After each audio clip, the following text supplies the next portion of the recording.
Shalom keluarga damai, kita berjumpa di dalam Sapaan Damai Sejahtera pada hari ini. Mari saat ini sebelum kita merenungkan firman Tuhan, kita siapkan hati kita tundukkan hati kita untuk menerima kebenaran firman Tuhan. Mari kita berdoa.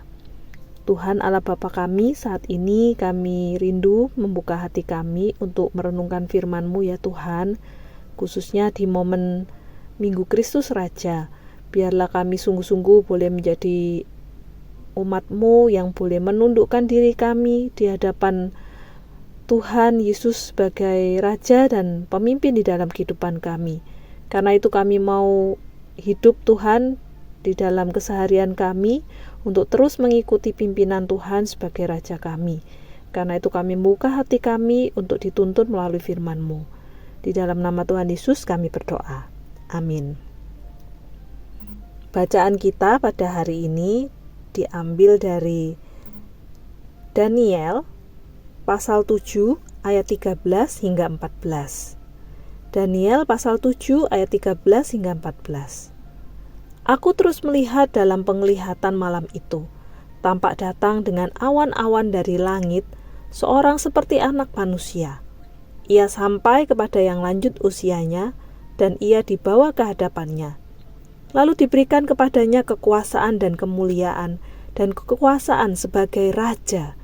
Maka orang-orang dari segala bangsa, suku bangsa, dan bahasa mengabdi kepadanya.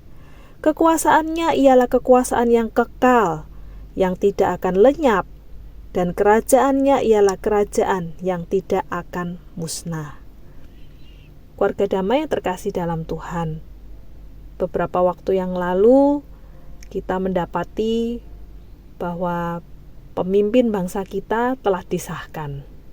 Dan beberapa hari lagi juga kita sebagai warga negara rakyat Indonesia, kita akan melangsungkan pilkada, pemilihan para pemimpin atau kepala daerah-daerah masing-masing kita. Keluarga damai yang terkasih dalam Tuhan, kita lihat bagaimana sistem yang ada di dunia kita, bahkan di bangsa dan negara kita Indonesia. Seseorang bisa memimpin atau menjadi sebuah kepala itu memiliki masa jabatan. Entah masa jabatannya selama 5 tahun ataupun beberapa tahun ke depan. Kita lihat ada yang namanya masa pemerintahan. Jadi kita lihat bagaimana sistem pemerintahan di dunia kita itu memiliki batasannya. Hal ini sangat berbeda dengan kita memahami sistem pemerintahan dari kerajaan Allah. Bagaimana seorang raja yang sejati, yaitu Tuhan kita Yesus Kristus, pemerintahannya tidak memiliki masa batasan. Pemerintahannya bersifat kekal. Dari bacaan kita tadi di dalam Daniel pasal 7 ayat 13-14, Nabi Daniel melalui penglihatan ini menunjukkan kepada kita bahwa Kristus merupakan raja yang kekal. Itu artinya dia adalah raja yang tidak pernah terkalahkan. Di tengah kekacauan dunia, seringkali kita melihat terjadinya perebutan kekuasaan atau untuk menduduki posisi sebagai seorang pemimpin atau raja. Keluarga damai, dan sekalipun seorang menduduki masa sebagai seorang pemimpin, dia memiliki masa batasan.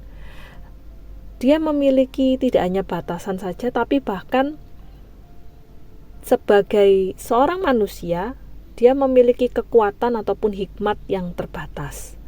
Kita bisa melihat di masa perjanjian lama sekalipun, di masa kerajaan-kerajaan bagaimana para raja memimpin. Raja Babel ataupun Kaisar Romawi yang merupakan negara yang begitu besar dan kuat sekalipun, masa pemerintahannya itu akan berakhir. Karena pada waktunya manusia akan kehilangan kekuatannya. Manusia memiliki usia yang terbatas. Hal ini berbeda dengan Tuhan kita, Yesus Kristus. Dia menjadi raja yang memimpin di dalam masa pemerintahan yang kekal tidak terbatas, dan dia juga memiliki kekuatan yang tidak terbatas, sehingga dia menjadi seorang raja yang tidak akan pernah dikalahkan. Kerajaan Allah yang kekal itu merupakan sebuah kerajaan yang dipimpin oleh Kristus dengan kekuasaan yang digunakan untuk membangun, menghidupkan. Berbeda dengan sistem kerajaan yang ada di dunia, yang seringkali posisi seorang raja itu didapatkan dengan cara perebutan kekuasaan, yang bisa jadi diiringi dengan ketidakadilan, penindasan, kelaliman. Berbeda dengan sistem dari pemerintahan kerajaan Allah, di mana Yesus Kristus memimpin dengan kekuasaan bukan yang bersifat merusak, namun sebaliknya untuk membangun, menghidupkan, bahkan membawa keselamatan bagi kita semua umat manusia. Keluarga damai, apa yang bisa kita pelajari dari hal ini? Kita melihat dunia kita ini dipenuhi dengan ambisi, dengan persaingan, dipenuhi dengan dosa, di mana masing-masing kita begitu egois, sehingga setiap kita seringkali kita lebih ingin menduduki tempat yang lebih tinggi daripada sesama kita, dengan cara kita bisa saling menjatuhkan ataupun menjegal mereka, supaya kita dapat mendapatkan tempat yang lebih tinggi.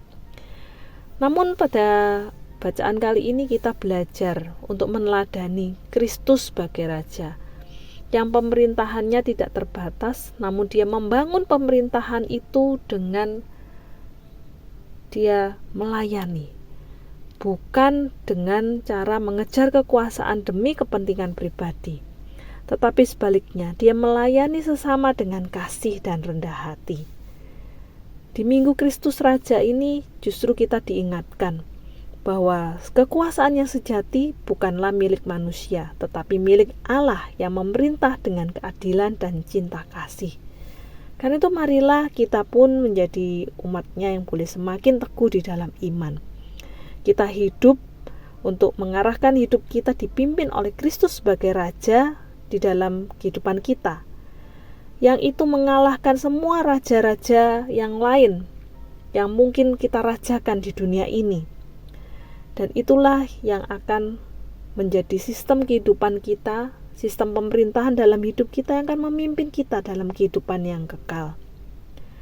Di tengah-tengah kehidupan dunia yang penuh dengan ambisi, dengan kuasa duniawi, justru marilah kita mengingat bahwa kebahagiaan yang sejati itu justru kita temukan di dalam pelayanan, di dalam pengabdian kepada Raja yang sejati, yaitu Tuhan Yesus Kristus. Biarlah Yesus Kristus sungguh-sungguh menjadi Raja kita dari sekarang sampai selama-lamanya. Selamat memperingati Hari Raya Kristus Raja. Biarlah hidup kita sungguh merajakan Yesus Kristus sebagai Raja yang sejati. Amin. Tuhan Allah Bapa kami bersyukur jikalau kami boleh mengingat Engkau ya Tuhan sebagai Raja di dalam kehidupan kami. Engkau adalah Raja di atas segala raja yang kami percaya. Engkau menjadi jaminan yang kekal di dalam kehidupan kami. Dan biarlah hidup kami sungguh-sungguh boleh terus semakin hari semakin tunduk mengikut hanya kepada Tuhan saja. Di tengah-tengah sistem pemerintahan dunia yang seringkali berbanding terbalik dengan apa yang Engkau ajarkan tentang kerajaan Allah ya Tuhan. Biarlah kami tidak menjadi orang-orang yang hanyut dengan arus di dunia ini, tapi kami mau mengikut Engkau dengan sungguh, sehingga kami juga justru menjadi umat-Mu ya Tuhan yang semakin hari boleh semakin diproses, dibentuk untuk menjadi pengikut yang setia, menjadikan Kristus sebagai Raja di dalam kehidupan kami. Tuhan, biarlah kami boleh menundukkan diri kami melawan setiap keegoisan kami ataupun pengaruh-pengaruh yang ada di dunia ini, dengan kami tunduk sepenuhnya di hadapan Engkau sebagai Kristus Sang Raja di atas segala raja di dalam hidup kami. Inilah menjadi kerinduan kami Tuhan, di dalam nama Tuhan Yesus kami berdoa. Amin.